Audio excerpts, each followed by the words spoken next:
Conversaciones de Filosofía, día 1 de febrero del 2019, a las 8 horas y 27 minutos aproximadamente, en un pueblo de La Mancha, enfrente de un instituto. Como siempre, estas conversaciones de filosofía, serán un poco de filosofía, de literatura y de arte. Como siempre, intentaremos matizar o analizar algunas cuestiones o temas, quizás no demasiado profundamente, pero sí dejando un poco a la mente más libre, no siguiendo estrictamente un guión, sino dejar pensar al pensar. Puede ser que no sea un filósofo,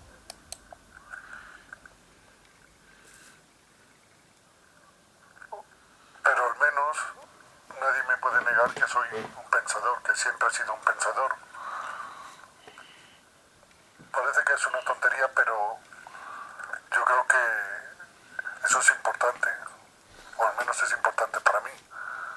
Puede ser que no se me considere un escritor, ni se me considere un artista plástico, ni un filósofo, pero yo por lo menos, al menos me tengo que considerar que he sido siempre un observador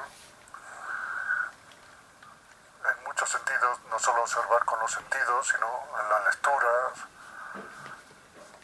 Leer un libro es una forma de observar, a mi modo de ver, y de todo eso observado, interno y externo, pues lo he pensado, lo he repensado, y eso al menos nadie me puede negar que siempre he sido eso, pero eso desde muy joven.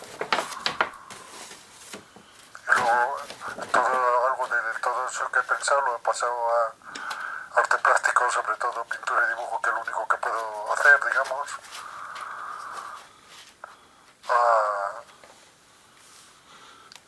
a textos más bien literarios, y también a cuestiones más filosóficas, aunque la literatura y la filosofía va muy unida en mi caso, y como la pintura o el arte y la filosofía,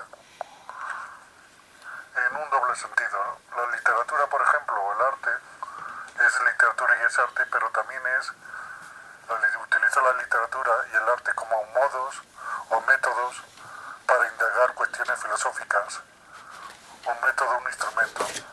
Y al mismo tiempo, cuando he llegado a una conclusión filosófica, luego la expreso en forma filosófica, más o menos filosófica, pero también a veces en forma literaria o en forma artística, plástica, dibujo o pintura. O sea, se da todos esos feedback que dicen ahora los entendidos, los intelectuales, se da esas interrelaciones, o se puede dar o se quieren dar. Dicho de esto, como preámbulo, habría que buscar, plantearse que siempre me está planteando nuevas ideas, nuevos conceptos, nuevas entidades, nuevas realidades, intentar que las ideas y los conceptos fuesen lo más verdaderos posibles. Verdadero para mí es que se adecúen con la realidad exterior o interior y exterior, o exterior e interior.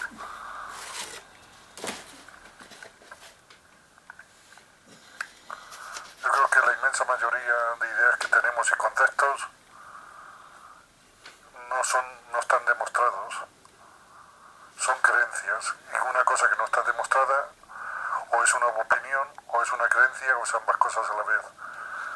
No está demostrada por la ciencia, o no está demostrada totalmente por la filosofía, entendiendo que tenemos dos grandes métodos de demostración con sus diferencias.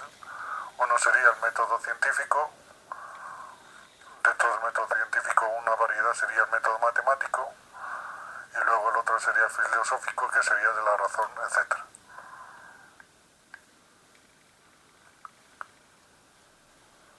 yo siempre he intentado entender la realidad, tanto si es interior o exterior.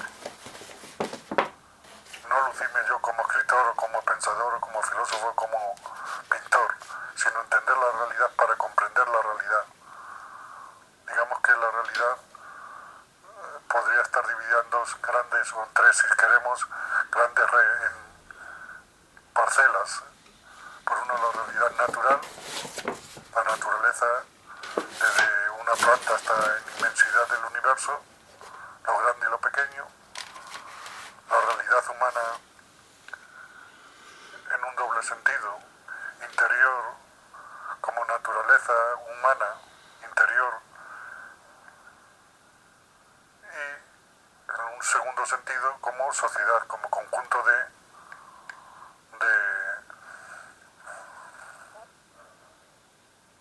seres humanos. En ese juego interior-exterior está lo que otro, digamos, pilote, otro puente sería pues la cultura, la interpretación de ese mundo. Y luego, un tercer mundo, digamos, sería el mundo metafísico de Dios. Exista o no exista, es para el ser humano una preocupación desde hace milenios, o una ocupación, o como se quiera llamar.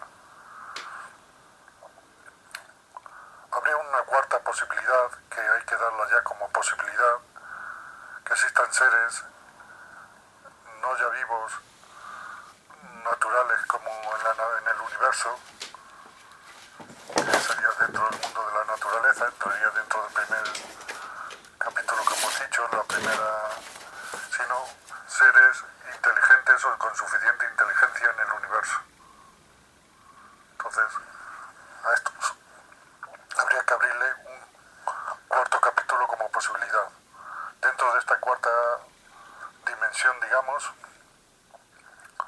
pues como posibilidad al menos serían esos seres inteligentes, dar la posibilidad que haya seres inteligentes en el universo, en la galaxia, y por tanto tengan sus civilizaciones, su cultura, y luego hay otra posibilidad o otra variedad que ya tenemos que darla también como posible, aunque no sabemos el grado de probabilidad, como posible, que es la inteligencia artificial que puede existir dentro de 50 años creada por nosotros y que luego llevará una vida, digamos, en mayor grado o menor autónoma, independiente de nosotros, y también esto, si hay seres de inteligencia artificial en el universo, a saber ya si ya es una combinación de seres naturales más seres de inteligencia artificial que ya no se distingan,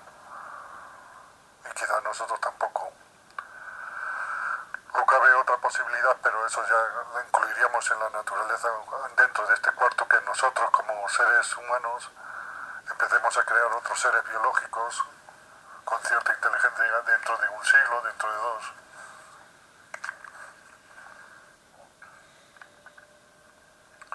La cuestión es que hay que someter todas las ideas, todos los conceptos a demostración. ¿Qué grado de demostración y de realidad o de verdad tienen todo lo que tú crees que tienes? ¿Qué nivel de opinión hay, de demostración, etcétera?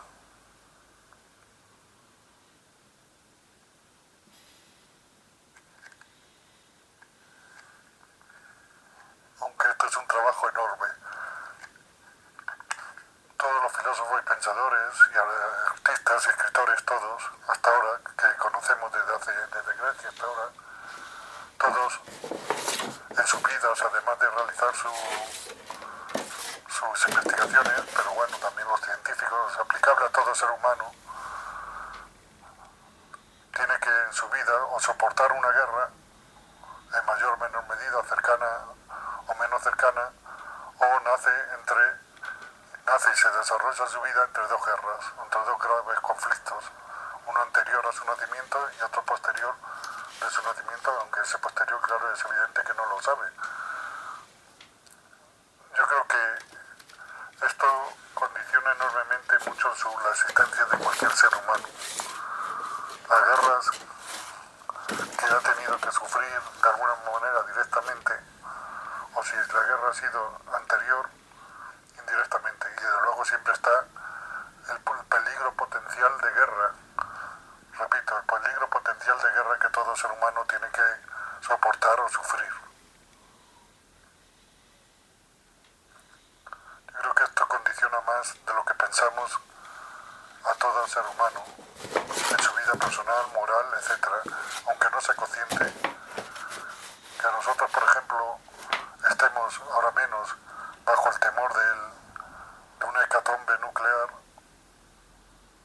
eso condiciona, yo creo que inconscientemente, mucho más de lo que pensamos, porque hace a los seres humanos temerosos, caen en hedonismos o epicurismos o cierto nivel de angustia bastante grande, pueden darse distintos extremos o combinaciones.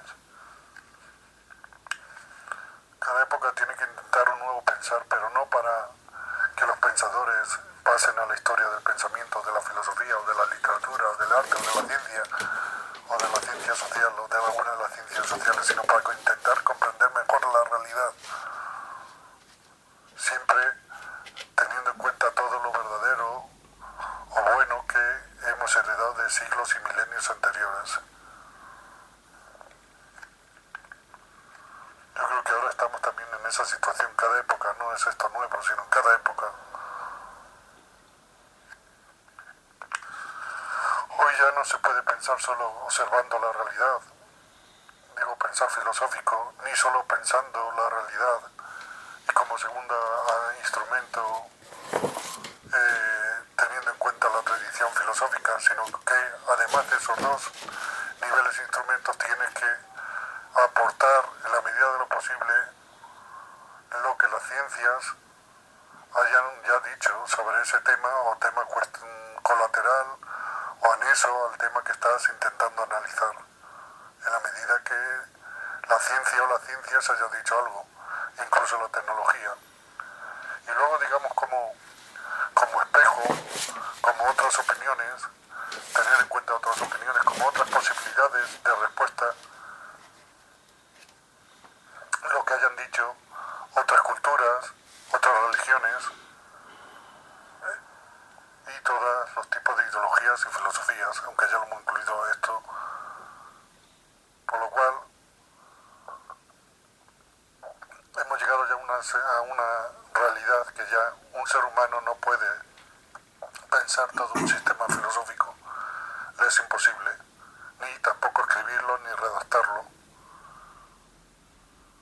Yo ya lo he indicado muchas veces que creo que el método, cada uno puede escribir libros como quiera y seguir los métodos tradicionales que quiera de expresión, sea aforística, sean fragmentos, sean tratados, pero yo creo que ya se ha llegado a la realidad que ya de las cuestiones filosóficas deberían ser escritas o digamos por equipos de investigación, que hubiera equipos de investigación que un tema materialicen y recojan todo lo que se ha dicho sobre ese tema, basado sobre todo en cuestiones y en respuestas y distintos argumentos.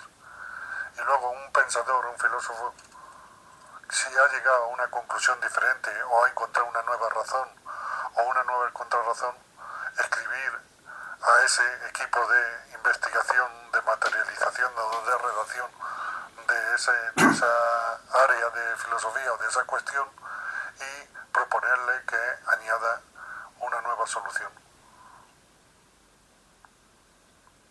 O sea que un pensador, un escritor puede escribir un libro de 500 páginas o 1000 páginas, pero a lo mejor solo aporta 5 ideas o 5 razones sobre un tema o sobre 5 temas que antes no se hayan dicho ya. Y entonces, pues que escriba su libro, pero luego que envíe esa aportación a ese departamento o a ese equipo de redacción de esa área, etc. Yo creo que esto ya es necesario, es más, creo que es absolutamente necesario para la humanidad y para la supervivencia de la humanidad. ¿Por qué? puede ser que todas las personas de todas las culturas estén de acuerdo en el teorema de Pitágoras y en toda la matemática, o en casi toda, y en toda la ciencia natural. Pero luego ya en las cuestiones de ciencia social ya hay muchas interpretaciones, y en filosofía y humanidades aún más. Entonces, o el ser humano encuentra un equilibrio entre todas las ideas, o por lo menos que sea fácil en 10 o 15 páginas, por sumo, encontrar sobre un tema todas las opiniones, razones y contrarrazones, o yo creo que el ser humano se perderá en una especie de torre de marfil cultural, ideológica, filosófica, que cada uno dice y defiende lo que le da la gana, y al final le traerá muchas consecuencias negativas. Es más, al final las culturas y los hombres están dentro de mares que llamamos culturas, ideología, filosofía, sociedades, y no se entienden bien entre unas culturas, entre unos mares y otros mares. Y la única manera de intentar encontrar puentes, que se analice cualquier cuestión grande o pequeña, antigua o nueva o innovadora, yo creo que este es el método. Yo llevo ya mucho tiempo con esto y la verdad es que no creo haber conseguido nada, ni que nadie me escuche, pero bueno, creo que es absolutamente necesario no solamente para el saber de la humanidad, sino para la supervivencia de la humanidad. Si no, los hombres acabarán enfrentándose unos a otros por cuestiones culturales, ideológicas, filosóficas, y no solo económicas, políticas, que todas las cuestiones filosóficas tienen mucho que ver en la economía, en la política, etc.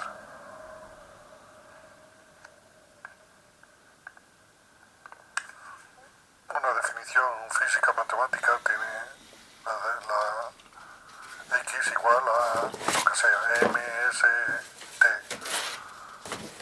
Una definición en contexto filosófico humanístico creo que tiene lo mismo.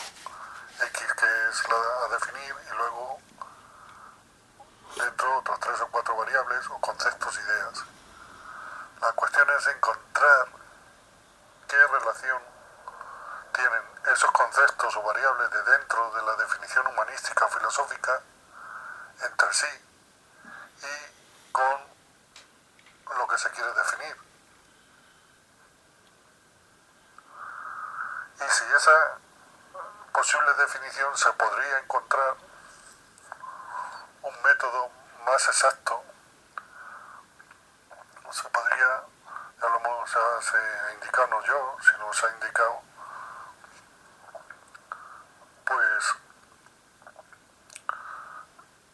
un primer nivel sería lógico pasar esa definición primero a hacerla en palabras o lenguaje oral natural, luego lenguaje oral escrito, luego un lenguaje lógico. Me pregunto si se pudiera pasar a un nivel más de abstracción o más.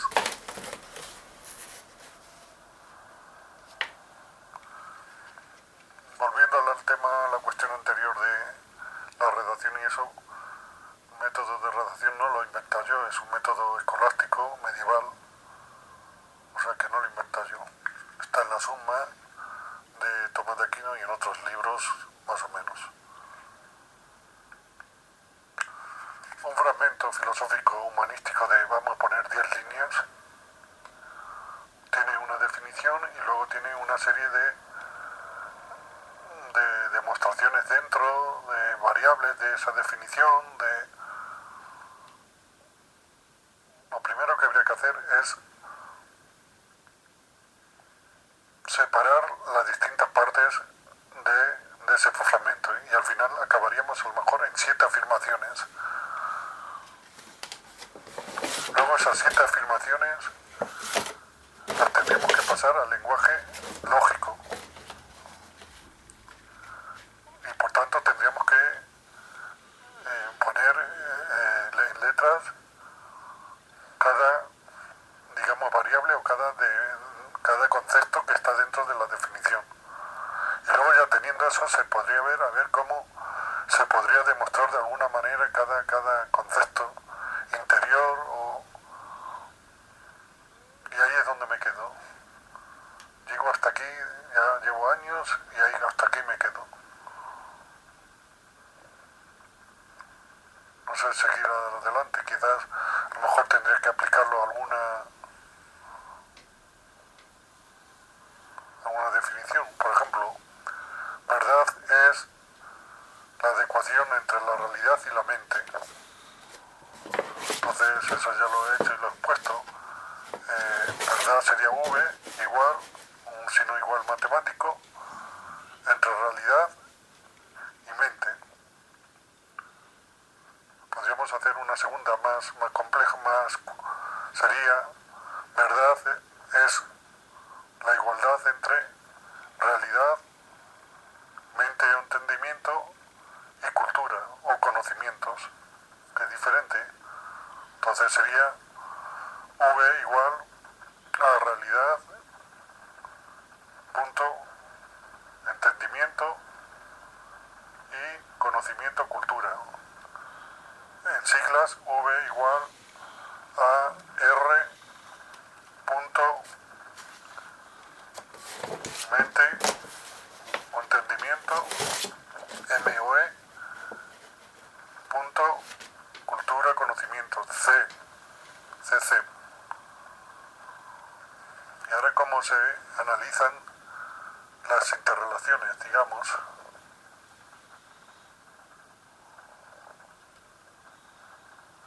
Se puede llevar a un poco más.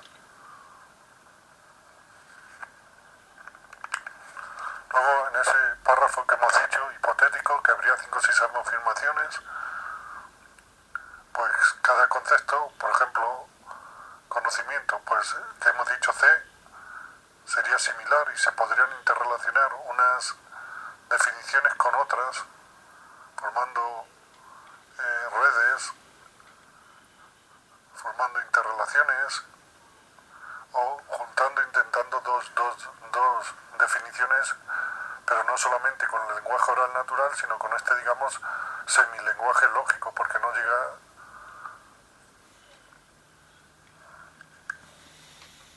He pensado muchas veces si pudiéramos darle una variable de cantidad. Se podría dar, me pregunta muchas veces, a cualquier concepto o a partes de los conceptos, si no a todos, filosóficos y humanísticos, una cantidad, aunque sea aproximada. Y entonces podría dar un nuevo paso hacia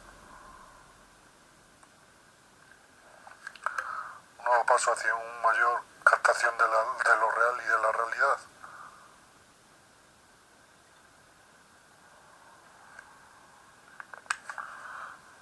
Una vez piensa y se desanima que no tiene condiciones y circunstancias para pensar filosofía o para escribir literatura, para hacer arte, pero si miras al pasado, ha habido autores en esas ramas diferentes que estaban en condiciones y circunstancias peores que las que tú tienes. Es cierto que en filosofía es muy difícil que me hagan caso o me tengan en cuenta, no trabajando en la enseñanza universitaria y menos ni siquiera en la secundaria, pero yo nunca he querido ser un especialista o experto en una época filosófica o escuela filosófica o autor, sino intentar comprender la realidad, y para eso me valgo de todo lo que tengo a mano, es decir, de lo que sé o he llegado a saber de las culturas en relación a ese tema, o de la filosofía o de las filosofías, o de la ciencia o de las ciencias, y luego intento encajar todas esas partes con lo que yo observo en mi cabeza, y algo de todo lo que eso lo escribo, o en este caso lo hablo, o lo planteo, o lo pinto, o lo transformo en literatura, o lo que sea.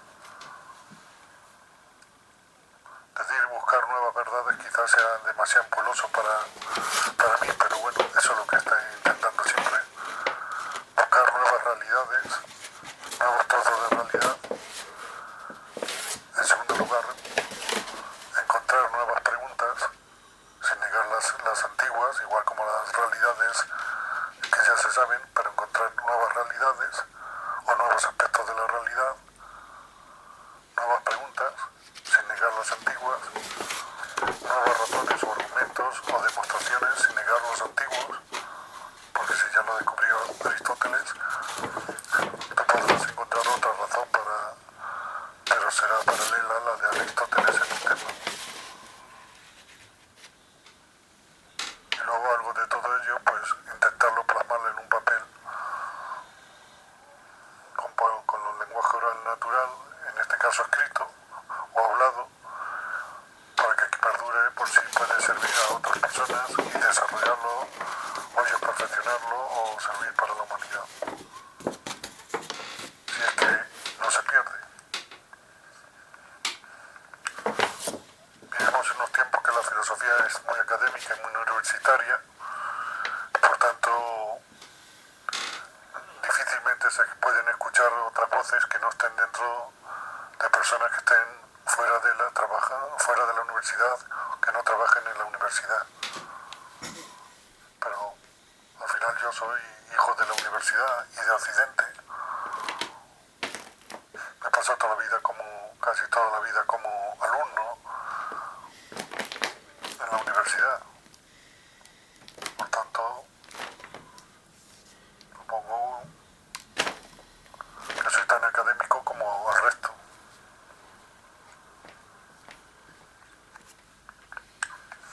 El método que hemos indicado antes de definición sobre la filosofía y humanidad, o sea, lo que no sea ciencia,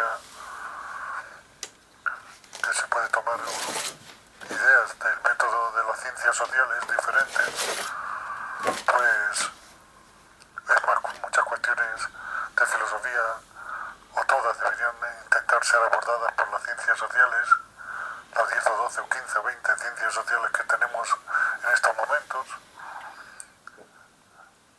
Puede dar el paso de que se vea mejor o más fácilmente que en una definición sobre un tema a un autor le falta una variable y otro tiene otra variable más. Yo creo que al pasarla, no digo a lógica, porque eso sería lo ideal, que pasarlo a lógica, pero a sustituir las palabras por signos que representan cada palabra, lo que antes hemos dicho de variable, de la definición de verdad, pues es más fácil a lo mejor ver que la definición de un filósofo o un pensador le falta una variable que otro, o un concepto dentro de la definición que otro pensador sí lo tiene incluido, y por eso no se pueden poner de acuerdo.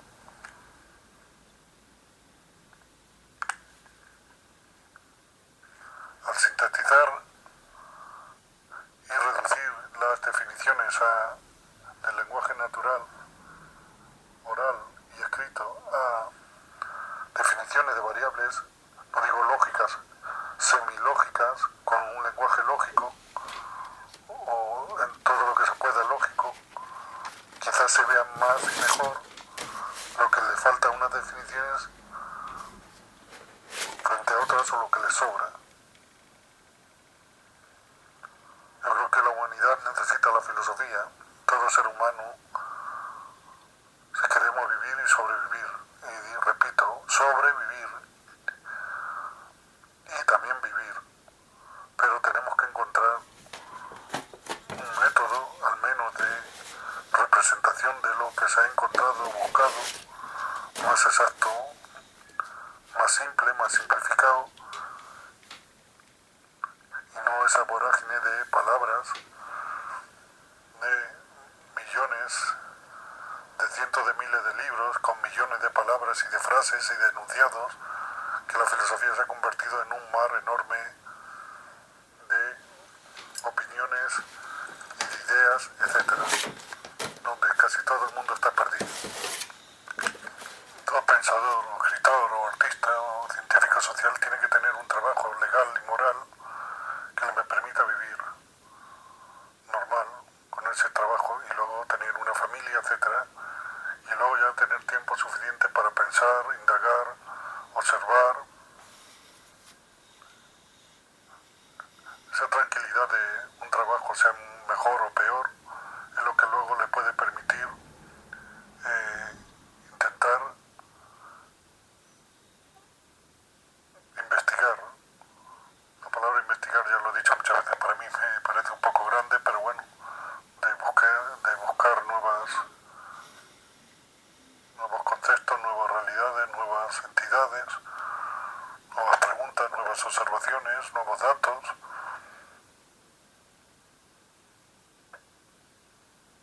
Y luego intentar darlos al público, sea a través de internet,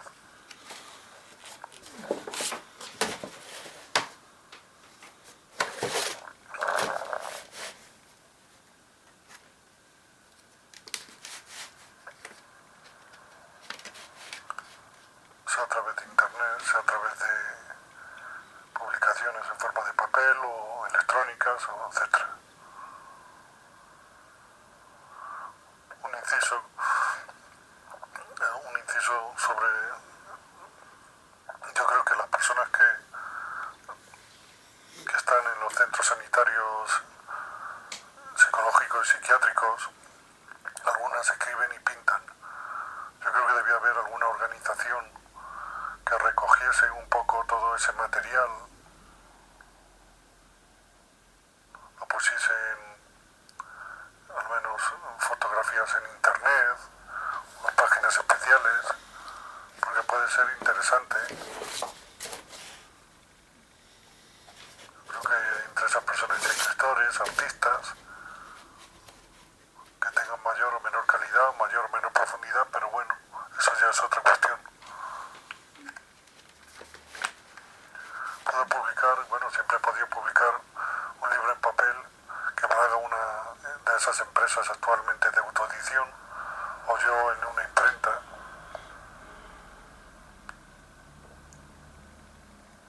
Quiero decir, una imprenta con 500 ejemplares, 300 ejemplares, pero pues no lo sé.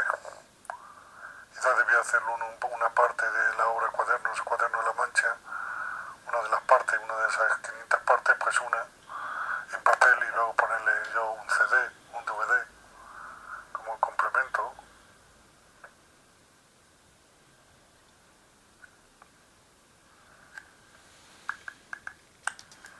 El problema de la obra Cuadernos, Cuaderno de la Mancha, que es enorme en extensión, yo creo que es una especie de suma, una mezcla de suma de filosofía, literatura y arte plástico, porque la obra plástica, la inmensa mayoría, está por ahí en museos y en fundaciones y colecciones particulares, que a saber si ya se han destruido o no, o una gran parte de ellas, y no hay fotografías de ellas, salvo de alguna excepción, de un 4 o un 5% quizás. Y la parte escrita, que la inmensa mayoría no se ha perdido, pues no sé qué, tanto una cosa como otra, si perdurará 50 o 100 años. Y quizás dentro de 50 o 100 años pues se vea, se piense, se analice, se valore de otro modo, porque hasta ahora es casi una obra que está en silencio, o en silencio, que no sirve para nadie, para casi nadie. Es una pena que una producción de esa cantidad de páginas y de dibujo y pinturas y de hojas de libro de artista, sería una pena que se perdiese. Porque aunque sea mediocre, hay cientos y cientos de temas y de cuestiones y de datos y de preguntas y de observaciones, que no digo que todo sea bueno y verdadero y útil y racional, pero quizás haya alguna aportación nueva que pueda servir a otros seres humanos, a la humanidad, otros seres humanos, perfeccionarla, la razón, perfilarla, matizarla, analizarla, valorarla, ponderarla. Muchas personas se les llenan la boca hablando de la dignidad de la persona humana, pero luego a cada persona humana, cuando se encuentran, no le dan ese valor que tiene que tener. Incluso a personas que no se meten contigo o que no les hacen nada,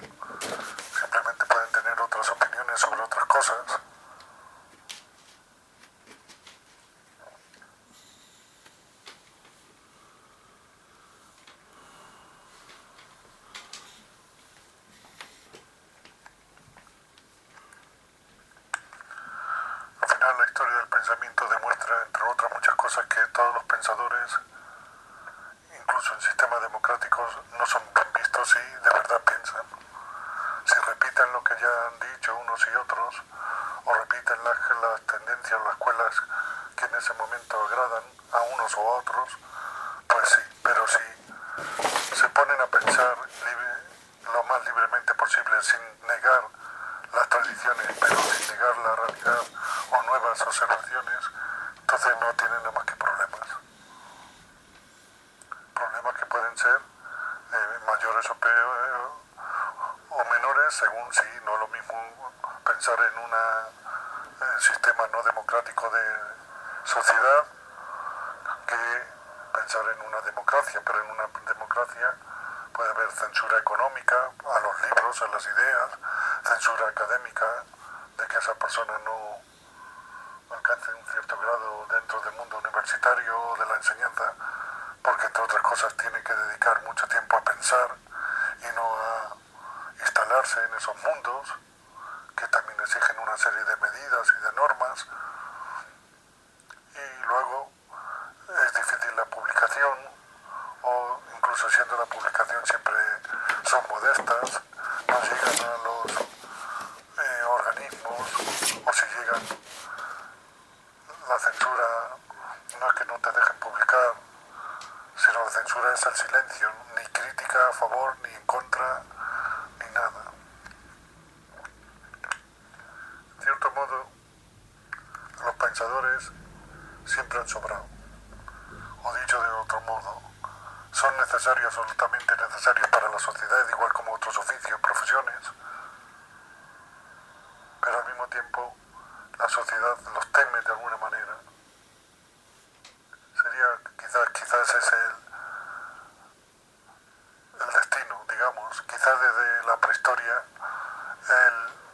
el chamán o el hechicero que hacía funciones de curación y de pronósticos y de diagnóstico y de pensamiento, en definitiva, también de pensar, pues por un lado se le reverenciaba y por otro lado se les temía.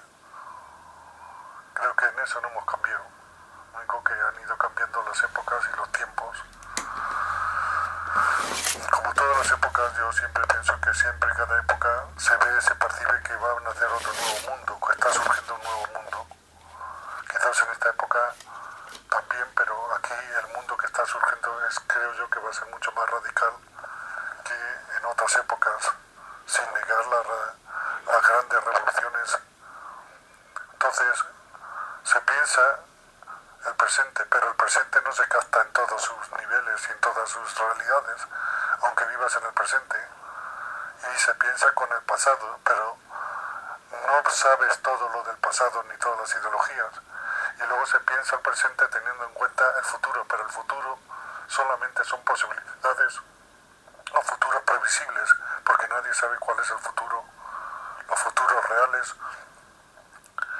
en ningún saber, pero tampoco en ninguna ciencia, ni en el mundo real, por dónde puede ir evolucionando, porque un cambio tecnológico, científico, filosófico puede revolucionar todo o mucho, y luego pueden surgir cosas del azar, pueden encontrarse nuevas cosas de la naturaleza, nuevas teorías, nuevas tecnologías, incluso pues lo que antes hemos dicho, la posibilidad de que haya inteligencia artificial, que cada vez eso está más avanzado, digo ya en un plazo medio de tiempo, inteligencia, digamos, de otras civilizaciones que podría surgir en un plazo más largo, pero que ya eso hay que darlo como posibilidad, no como realidad, sino como posible.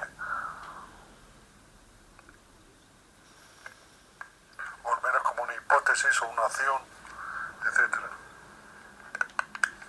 No es cuestión de hacer una nueva filosofía y poner nombre a todas las cosas de la naturaleza y así pasar a los libros de filosofía y sentirse uno orgulloso y vanidoso y soberbio de lo listo que uno es, porque entre otras cosas, antes que cualquier pensador han existido cientos y miles y millones de seres humanos o miles de millones de seres humanos que cada uno ha hecho sus pequeñas aportaciones en los aciertos o en los errores. sino es encontrar verdades o realidades o entidades o datos, observaciones que nos sirvan para alcanzar mayor grado de comprensión de la realidad, lo que se llama verdad, y mayor grado de bondad, y por tanto podemos vivir mejor y sobrevivir mejor en el mundo.